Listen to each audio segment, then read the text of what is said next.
Yeah, that's why it should be fucking legal. Yeah. You should leave it up to people.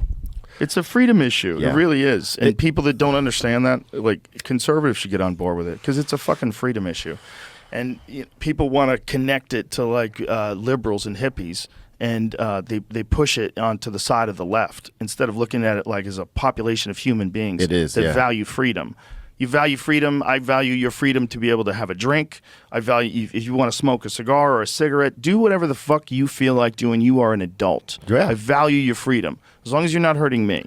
And if you can show that that thing actually has a benefit to a lot of people and it's being explored like in legitimate scientific circles and legitimate therapy circles, shouldn't we take a fucking look at making that legal? Yeah.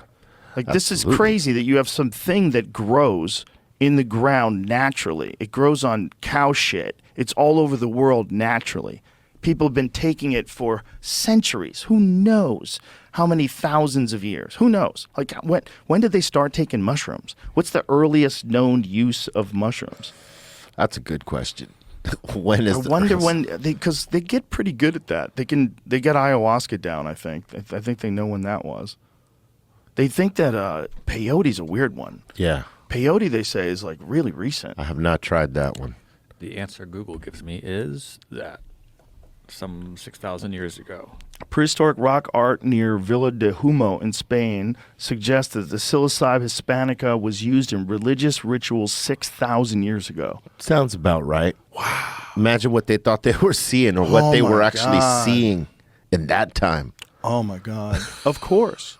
That's what John Marco Allegro said is the birth of Christianity. He said it was all about psilocybin mushrooms. He was this guy who was an ordained minister who became agnostic as he was studying theology, and he was one of the people that was hired to decipher the Dead Sea Scrolls.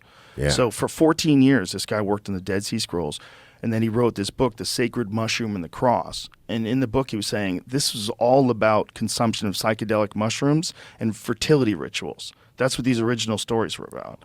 Crazy. And he believed that and this guy was like a straight-laced scientist. He was like a straight-laced academic, rather. He wasn't like a guy who was a tripper. He wasn't a Timothy Leary type dude.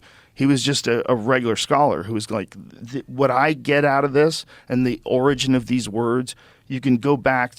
He believed that the word Christ came from an ancient Sumerian word that meant a mushroom covered in God's semen.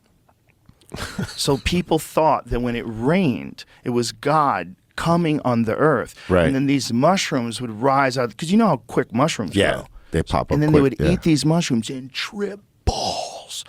So, of course, they thought that this was, they were in contact with God through this gift. Yeah, God's medicine right there. Maybe they were right.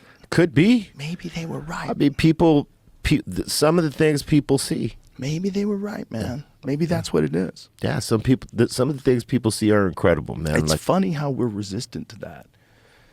Well, it's funny how people are resistant to that. It goes against the norm wash that we've been living under for so long. Yeah. What was that, Jamie? Putting together the cows and the dung. Can I see it? 'Cause I feel like we've seen the bull, right? This image before, right? Then to see the mushrooms next to it, I don't know that I've seen that before. They're so close. Yeah, that's a trip. trip. Is there a correlation since that's where they grow? It must be. I mean, they must know that they grow on cow shit. That's where they grow. So Spain. Do you know where Duncan Trussell used to live? How crazy is this? They used to give the cows an anti-fungal feed so that their shit couldn't grow mushrooms in them. Because it was in Asheville, North Carolina, and so many kids were going out there and just picking mushrooms off cow shit and just tripping their fucking balls off that they had to put a stop to it. That's it. You goddamn hippies are going to ruin this town. So they poisoned the cows. They give this cow this antifungal shit. I don't know if it poisoned the cow. I'm being hyperbolic. Yeah. But they gave the cow this antifungal shit. Yeah. So they couldn't do what it naturally does, which makes the perfect habitat for psilocybin. So they starved out all the magic mushrooms. I don't even know if that worked.